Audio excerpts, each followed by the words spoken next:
What is going on, guys? My name is Lextasy and welcome back to the channel. Thank you so much for joining. For people that don't know, we are all about car reviews, car racing, car building. We do it all. If it's got four wheels and a steering wheel, you will see it on this channel, I promise you, at some point. But today we're going to be talking about my 2017 Mercedes G63, fully loaded with every option, and why I personally, and actually my whole family, cannot stand this car. And I have no idea why people love it, but there's so much to go over, so let's get this video going.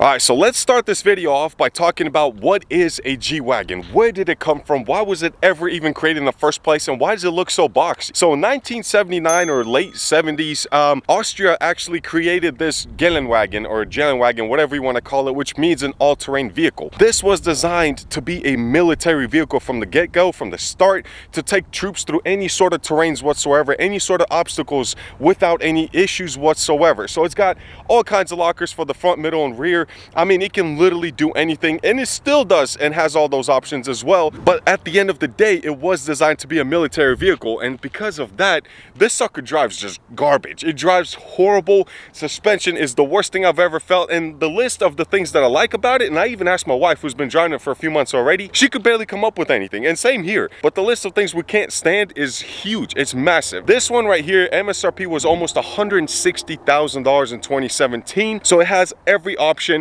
The paint job on this is actually called like Magno Night Black or Matte Black from factory, so it's a matte black finish, which is a really rare piece. It looks amazing from the outside. I mean, it looks beefy. People move out of your way when they see it. It looks so menacing, and I love the look of the vehicle. It has everything from the Dyno options as well, so the leather is nicer. It's got a two-tone interior, got a little bit of carbon fiber in places, so it really looks nice. But when it comes to being actually practical in a family vehicle, as Post Malone sings about it, all the housewives pulling up, if it's a housewife that pulled up in this, she probably had maybe a grown-up adult already, or for a kid, because there's no way she had kids that are infants or toddlers in this vehicle and drove it to places or went on vacation trips, because legitimately I can't stand the way this thing drives. There's no spacing whatsoever for seating, so the list of everything that I don't like is huge. So what I'm going to do is I'm going to jump into the list of things I like, because again, I could probably cover it in the next 2-3 minutes, and then we're going to talk about the real issues with this vehicle. But for whatever reason, the values on them are still through the roof. Like, this car is still worth, what, 5 years and 60,000 miles later, close to $125,000-$130,000, just because to get a new body style or even a new one from factory, people are paying over $100,000 over sticker, over MSRP. So $170,000 G63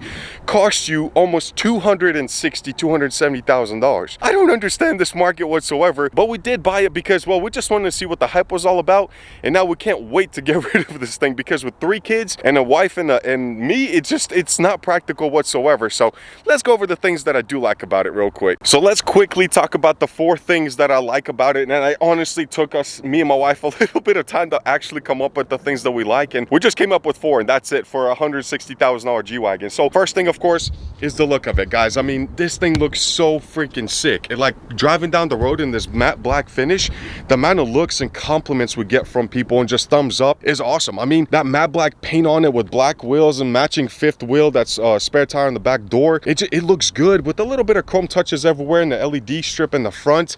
I personally am happy that it does not have the front like a grill, bumper grill, whatever it's called, deer grill, because I think it makes it look even more off-roadish and military, and it just looked ugly. But this clean front end looks really nice on it. But the whole finish on the car with the windows tinted, it's beautiful. It looks really nice from the outside, but as you can walk around or tell, it's a very skinny car. Like, look how tiny it looks. I mean, even my Jeeps, like the Jeep Grand Cherokees, Yukon, everything is a lot wider, especially when you're trying to fit 5 people comfortably in a $160,000 car. Why I'm okay putting my family in this is because of how sturdy this thing is. Everything is just straight made out of steel.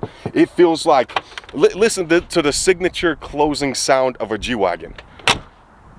When it echoes across the parking lot, that's how you know that door is closed, and this sucker can take a hit. I feel bad for any car or truck or SUV that ever gets involved in an accident with this thing, because it's I'm telling you, your car's totaled. I don't care what speed you're going, your car is totaled, because this sucker can take a hit. The doors are so heavy on it, and to close one of these, like when my daughters get in here, it takes so much effort to really close one. Like, that right there didn't even close. Like, there's still a gap, and you really have to, like, legitimately smack this thing into it to make sure that it locks. That's how you know a vehicle is safe to drive, because it was done to be a military vehicle. Military vehicles aren't made out of fiberglass or plastics. There's none of that. It's done to make sure that it can withstand the environment. Whatever situation it's put in through, it's gonna make it. And I do love it for that, because it does feel like it's a lot more sturdier than everything being made these days. And the third thing that I like about this Mercedes G63 is the seating. And no, I'm not talking about the seating or the comfort of the seats. I'm talking about how small this dash is to the windshield and how easy it is to park it and drive it. Even though it's got a 5.5 liter 560 horsepower V8 twin turbo under the hood, but the nose of the vehicle is actually pretty short. And because of that, driving it is a lot easier, even for shorter people like my wife, who's 5'3", I don't know, let's say. Give her a little credit there. But like, look how small this dash is. There's no space here at all. Most vehicles, you got the gauges ending here, and then got another foot of space before it hits the windshield, but not in the G63, not in the Wagon. So it's very compact when it comes to being able to drive it. Like I said, I mean, look at that. You can see the nose a lot easier. You're sitting a lot higher than most vehicles, and because of that, parking and driving is a lot easier. So I do give it compliments for the way it was designed when it comes to being more maneuverable, I guess, than most other vehicles on the road. And since I'm sitting inside the G63, let's go ahead and talk about the last thing that I like about it, and that is the off-road capability, or being able to drive in any snowstorm, rainstorm. It doesn't matter if you're stuck in mud, which I highly doubt you'll ever get stuck in this thing. It's got options for everything. So in this one, like I said, it does have the modes to be able to lock the center locker, then you got the rear, and then the front lockers as well. You also got, where is that option? The low range right there, which is very important. So in order to activate these suspensions and lockers and everything like that in your differentials,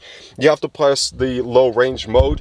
I'll put it to you guys this way. So we had a major, like for Asheville, was kind of major. It was about 10 inches of snowstorm that hit like overnight. So this thing, when I hopped into it the next day to go explore and to see how it was, because the roads were horrible, especially living in the mountains, you usually get a lot of ice as well.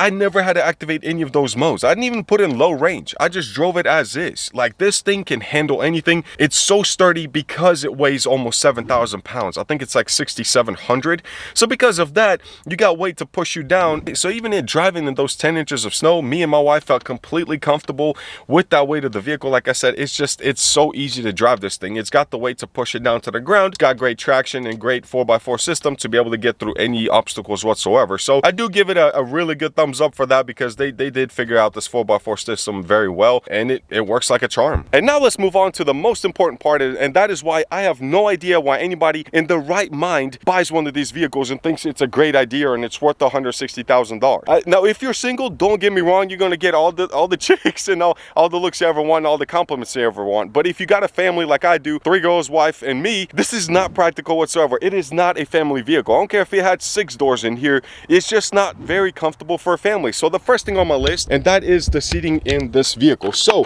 we have 3 kids. We have an infant, we have a toddler that sits here, and then we have a 5-year-old that sits in the center. And quite honestly, with that infant seat there, look how it's already wedged against the seat, and there is literally no leg space up there at all. Even here with my toddler's seat, that it kind of it's, I guess she faces forward, so to give her about leg space right here, which is perfect. I have not touched the seat. That's how I was sitting while I was driving, and I took the car seat out.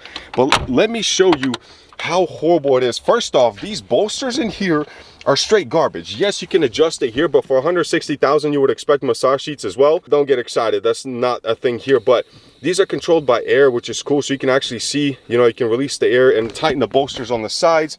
You can adjust these as well. Of course, the back compression on these also. So it does do a few features, but with the bolsters completely relaxed here, getting in and out is completely, it's horrible. So what you have to do is like get your leg up here and then kind of grab the steering wheel and jump in like you would in a military Humvee or whatever else you're driving. All right, so as I have said, I have not touched this seat. It is in the same position it always is, but look how little space you have for your legs. First off, you still got a freaking regular key you got to stick in and then crank it to start the car. It has no keyless entry. It's got no remote start for $160,000 2017 vehicle, but I'm only an inch away from hitting this with my knee, and I'm about 6'3", so anybody taller than that, that, you're gonna have leg issues.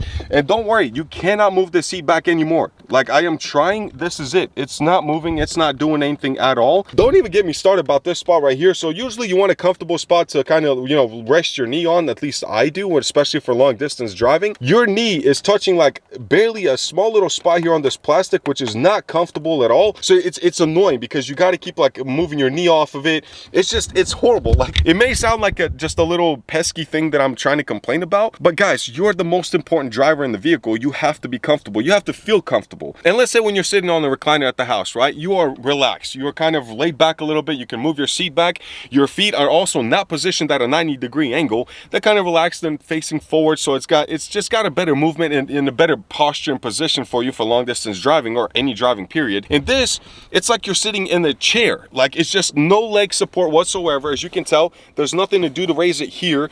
So no leg support. It's just, it doesn't feel freaking comfortable. Like, it's just not a comfortable seat at all. Like I said, no massage seats, nothing like that. They are heated and cooled, so thank you for that, I guess. Let me sit on the other side where I have the toddler seat or the infant seat behind it, and I'll show you how little space I have on that side. So I'm not even gonna stop this recording or anything like that, so nobody thinks I'm moving seats around. So let me just hop in there, and I'm gonna show you one more time how wedged in this infant seat is already. So as you can tell, it's in there. Like, it really is in there. It's probably already hopefully not scratching the seat. I don't think it is, but this infant seat in there now. I'm gonna hop in, move the phone here on the non-existent little dashboard. Here I am trying to get in. God, yeah. Oh yeah, no. My knees are wedged in there, and I legitimately can't do anything. I can't move it back anymore. I can definitely move it forward, but it's horrible.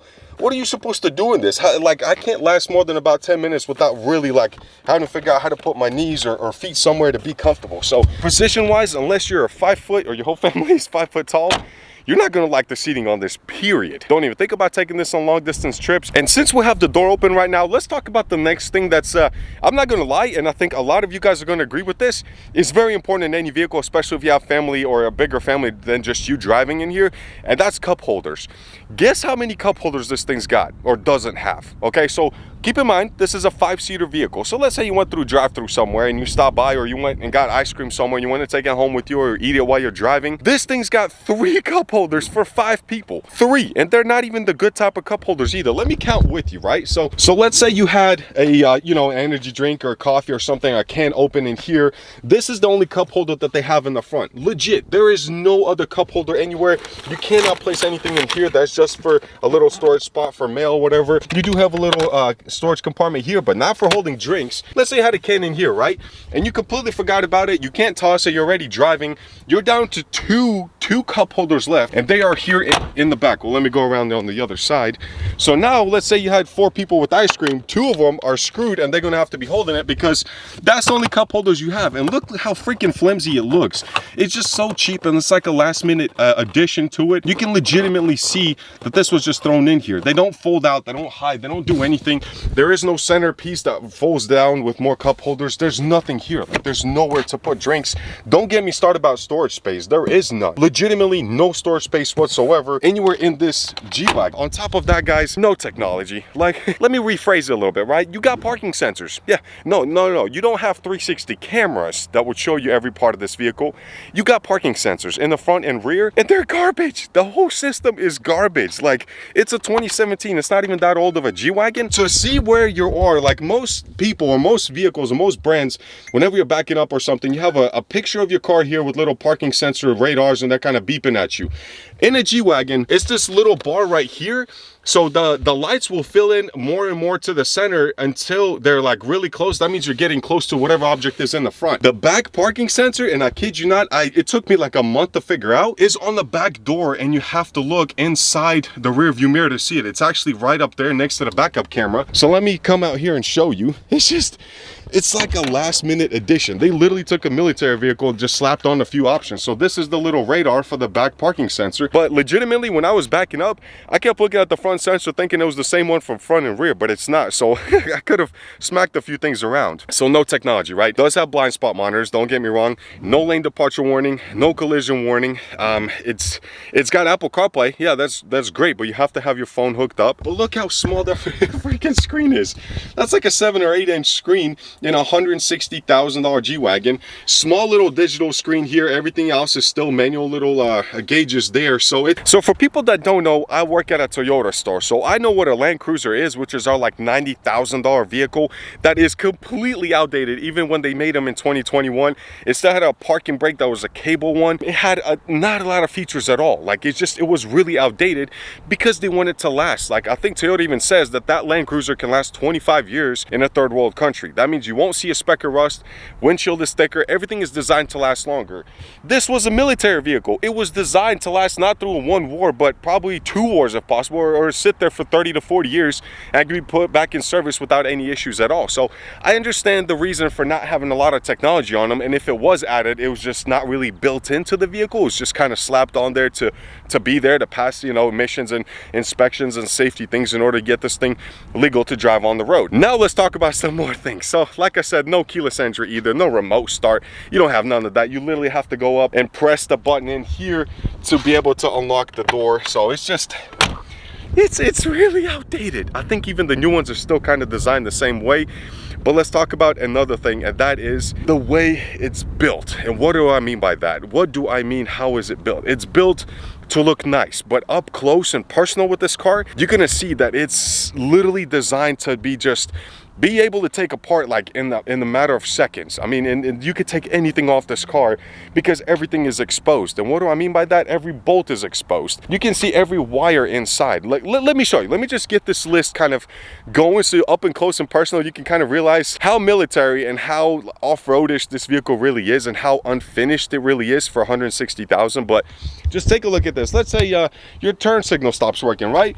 Literally 2 bolts right there, or Phillips screws. You pull this off, put a new bulb, slap it back on, right? Bolts are exposed. Same with the side marker here. Everything on the inside. Oh, this right here gets me. I don't understand this part, right? So let's say somebody accidentally kicked something underneath here, right? Because you got computers under the driver's seat.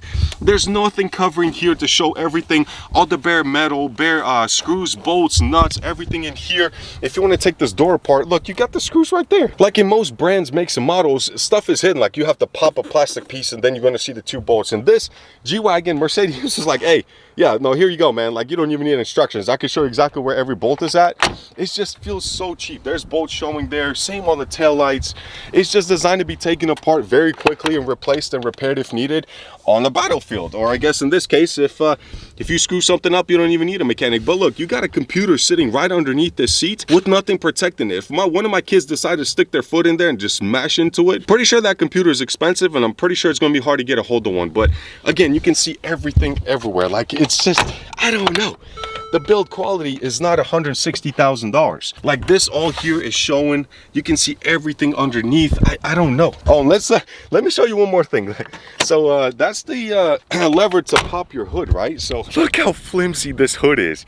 This reminds me of like being back in Belarus and all those cheap cars made by Russian, like, you know, the factories and stuff like that, their brand. Look, I popped the hood, right? Look how flimsy this is when I get my hand under here. Look, it's so funny. Like it literally wibbles to the side. So to pop it up or whatever, you got to press in this little tab right there, and then it goes up. And of course you got a massive motor sitting here. This is pretty cool though, because you can see all this is not part of the hood. It's just part of the fender with little bolts holding it on the side. So everything is able to be replaced very quickly. Like I said, it's just the way it's designed. But check this out, right? Wiggle this thing a little bit. Like it's just so flimsy. It just wants to play with you. Yeah, that link just sounds so cheap for whatever reason. Now let's get this thing on the road, and let's talk about a few more things that you're really not gonna like, especially if you're daily driving it, and why I spend over $600 in fuel every month on this G-Wagon. So yeah, this part right here is painful. All right guys, so let's get this thing on the road and talk about the other issues that it has. And I don't know why it has automatic shut off. It's horrible. But to make it fair, it does have an exhaust system, MBPR, I think catless or catback exhaust. So it does sound a little bit more raspy, more louder than most, so don't pay attention to that or criticize it as much, but I want you to pay attention as to how this thing actually drives, because it's such a rough ride. And can you hear that? It's just freaking, everything is so cheap, it feels like it's falling apart. I hate it. I legitimately hate the quality of this build. Oh, by the way, before I start driving, if you have a phone, where do you put it? There's nowhere to put it. Let's say you had it hooked up for Apple CarPlay so you can actually use it. Now it's hooked up with the cable and you got nowhere to place a phone unless you start buying those little sticky things and then ruining the dash of your $160,000 G63. So it's just not thought out well at all. But let's get it on the road. Let's start driving, and I'm going to talk about a lot more things. So first things first, power. Not bad, 600 horsepower, or 560, and about the same in torque. V8 twin turbo, so it is great. What's not great? 12 miles a gallon, and that's being very conservative and driving below 60 miles an hour and really trying to stay below 2,000 RPM, which is in the mountains almost impossible. And my wife drives on average, I would say probably 50 miles a day, because we live a little bit outside of the city. So 50 miles a day at $4.50 per gallon, because it takes premium and it only has a 25-gallon tank. So she's using almost $600 worth of fuel every single month, and that's being on the conservative side too, because she drives a little more than that, because one way to my job and back is about 20 miles each way. So it does add up real quick. Not only is the gas mileage bad and you're paying a lot for fuel, but people don't like to see high mileage G-Wagons. I don't know why. It is designed to be a military vehicle that can drive forever, put high miles on it, great motor, great platform, great transmission, but like 55,000 miles on this, and it's all of a sudden a big deal for a 5-year-old vehicle. So I don't know what the deal is with that, but the gas mileage, it truly is horrible. Like, I'm not exaggerating. Fueling up this thing is getting expensive. If it's going to be true what they say, that's going to hit $7 a gallon by the end of this year, I'm just going to park it and probably live in it, so it'll still be cheaper. But next thing I want to talk about, guys, is the suspension. This is, for the 20th time, a military vehicle. I don't care what you say, it was designed that way. So it has single, or they call them solid axles, in the front and rear. What does that mean? That means the front wheels, both side wheels, are connected with a single solid axle. So if I take a bump on the left side, it vibrates the right side too. Like, you feel that vibration that hits across the whole car. It is not a comfortable ride at all. I hate driving this on the highway, especially when we have construction by our house here, because you feel every single bump. Literally, a 4Runner drives better than this. My RAV4 drives better than this. Anything drives better than this. Now, they finally fixed that issue, and they got independent suspension, at least in the front, if I'm correct. It might be in the rear as well, in the 2020 Plus. I even remember driving one of these like a year ago, test driving, and we were like, nah man, there's no way, no, we would never. We hate this thing. Like, we've experienced everything else, Range Rovers, Beamers, Mercedes, like everything but this G-Wagon, and we're like, oh my god, why would anybody buy this? And here's a year later, we did get a great deal on it, and that is one of the main reasons why we ended up buying it, because if it wasn't for that, I promise you we would not be sitting in this thing. You know how most places, like, you know, totally don't do this, but you can kind of drive with your knee sometimes, or at least put on the steering wheel. No, I got like 4 inches in between there and the steering wheel, so ain't no way that's happening, because again, the seating position and the leg position is way below the steering wheel at like a 90-degree facing the pedal. So it is not a comfortable ride, guys. It really is not comfortable. I can't stress it enough. Why do people buy this thing? I don't understand. Comment down below. If you have one of these, please tell me why you bought it. Explain to me. Maybe I'm wrong in some ways. Maybe I'm missing something here, but I've owned it for about 3 months and I legitimately cannot wait to get rid of it. I legitimately cannot wait. Now, we are gonna go right now, actually, since we're out and about, and get an appraisal done on this car, see what it's worth at a Mercedes store as a trade-in, or maybe we'll just wholesale it to them or sell it to them, because, you know, see how much a new G-Wagon is, because they told me they may be able to sell them for sticker at their store, but not until 2025, because that's when the next pre-orders are available. Everything is already pre-sold for 2 years in advance if you want to pay sticker. If not, 100 grand over, it's out there, it's available. Come get it, sign. We make a ton of money on you. I don't have that type of money, so that's what we are going to be looking at. Something different coming to the channel probably in the next video. So this is more of like a goodbye in a way to this car, and I just really want to explain to people why they just seen it like posted on my Facebook and Instagram like a month ago or maybe a week ago, and now all of a sudden it's going to be gone, because it's a crappy ride. So all right guys, so we just left the Mercedes store, which is right over there. I don't know if you can see it. Very nice little place here in Asheville. They just opened up. Oh god, this is so hard.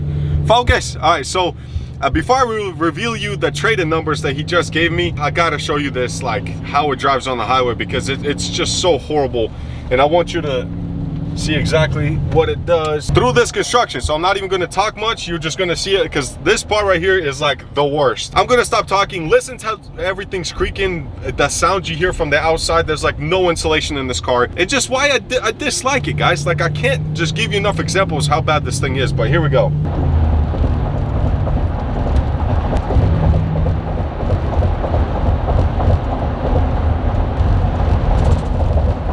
You hear every bump, you feel every bump. I think you guys get the point already at this point.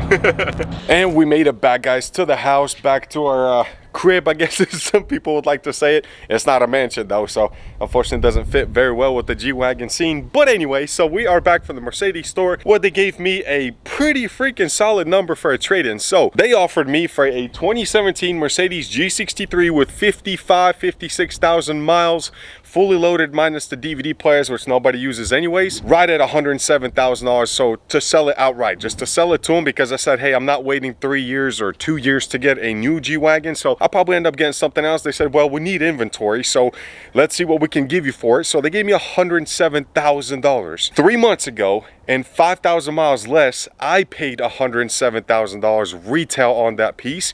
Now trade-in, it's worth $107,000. So that tells you how high the prices have gone up, guys. So like I said, retail on this, if you did NADA, KBB, $124,000, $126,000 for this G-Wagon. It's going up, guys, because the market has not gotten any better. It's not just these. I mean, Mercedes, regular cars, you know, Toyotas, it doesn't matter, BMW, they're all going up in value, guys. So it's just the way the used market is. But $107,000 is not bad, but I already got a better offer elsewhere at my buddy's store. So hopefully if everything pans out today, in a week or so, we are going to be in the new ride, or correction, my wife is going to be in the new ride. I have plenty of things to play with as it is. So without further ado, guys, thank you so much for watching. Drop a like, drop a comment, and subscribe, of course, if you like what you've seen. We'll do everything on this channel. We're doing a 1,000 horsepower build right now that if you want to see, I'll provide the links down below to that build. But we got a lot of stories of our car rentals getting stolen. We have a lot of rental cars, so there's a lot of things that's happening on this channel. So you do have content I think that you will enjoy. Thank you guys so much for watching. Enjoy your lives, enjoy your cars, and I will see you next time. Peace.